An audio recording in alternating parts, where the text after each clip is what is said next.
Skateboarding transcends like a lot of barriers. When you start doing it and all you're focused on is like the skateboard, it's like everything else tends to blur out, so race, class, like all that stuff. Now that it's more socially acceptable for everybody, it's like now there's way more people of color doing it. My name is Kieran Stone. I'm 26 years old, born and raised in Minneapolis, Minnesota. Skater, artist, I like to shoot photography a little bit.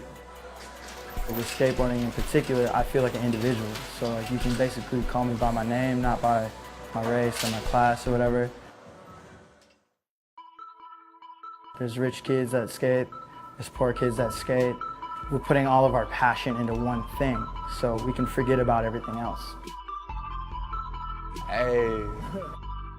Here in Familiar, man, it's just everybody's, like, we don't see color here in skateboarding, you know what I'm saying? Color doesn't exist here.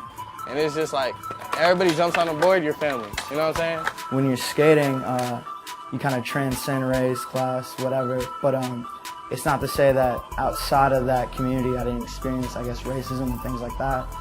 And I remember growing up and then hanging out with Minnetonka kids, which is, you know, a white suburb, pretty well off, kind of rich, and they would say the N-word around me and then look at me in the face and be like, oh, but I think you're cool, like, I'm not saying it to you.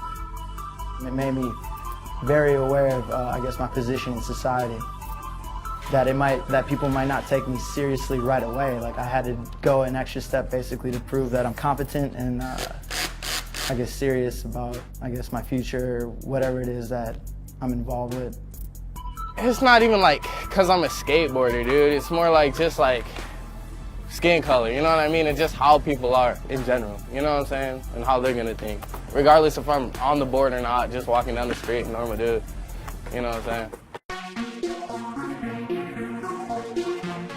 I gotta tell you, watching the scene grow, it can be pretty humbling because you kind of see the process, people getting really good at what they do.